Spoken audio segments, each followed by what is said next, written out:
Say it's only a scratch." The doors of the house opened suddenly. M. d'Imblevalle was the first to appear, followed by the men-servants carrying candles. "What is it?" cried the baron. "Is Mr. Wilson hurt?"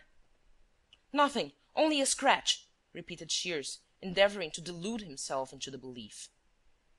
Wilson was bleeding copiously and his face was deathly pale.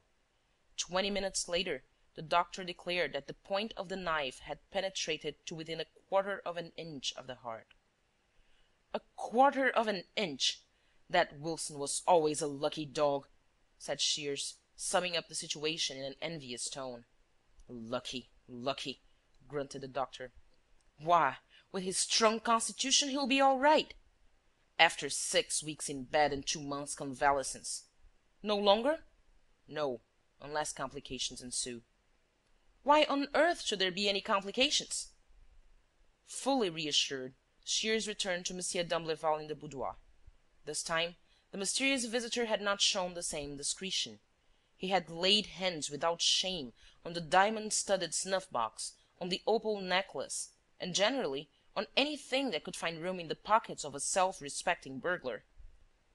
The window was still open, one of the panes had been neatly cut out, and a summary inquiry held at daybreak showed that the ladder came from the unfinished house and that the burglars must have come that way.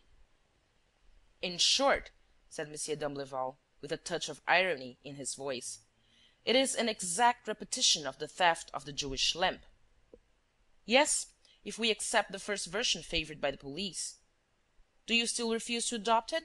Doesn't this second theft shake your opinion as regards the first? On the contrary, it confirms it. It seems incredible. You have the undoubted proof that last night's burglary was committed by somebody from the outside, and you still maintain that the Jewish lamp was stolen by one of our people. By someone living in the house. Then how do you explain— I explain nothing, monsieur. I establish 2 facts, which resemble each other only in appearance. I weigh them separately, and I am trying to find the link that connects them. His conviction seemed so profound, his actions based upon such powerful motives, that the baron gave way.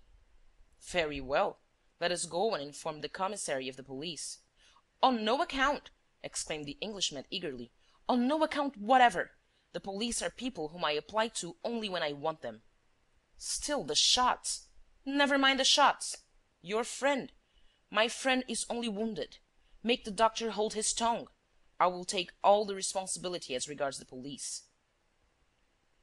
2 days elapsed, devoid of all incident, during which Shears pursued his task with a minute care and a conscientiousness that was exasperated by the memory of that daring onslaught perpetrated under his eyes, despite his presence and without his being able to prevent its success. He searched the house and garden indefatigably, talked to the servants and paid long visits to the kitchen and stables. And though he gathered no clue that threw any light upon the subject, he did not lose courage. I shall find what I'm looking for, he thought, and I shall find it here. It is not a question now, as in the case of the blonde lady, of walking at haphazard and of reaching, by roads unknown to me, an equally unknown goal. This time I am on the battlefield itself.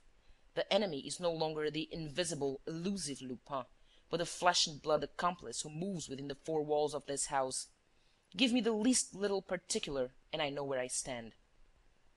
This little particular, from which he was to derive such remarkable consequences, with a skill so prodigious that the case of the Jewish lamp may be looked upon as one in which his detective genius bursts forth most triumphantly, this little particular he was to obtain by accident. End of section 7.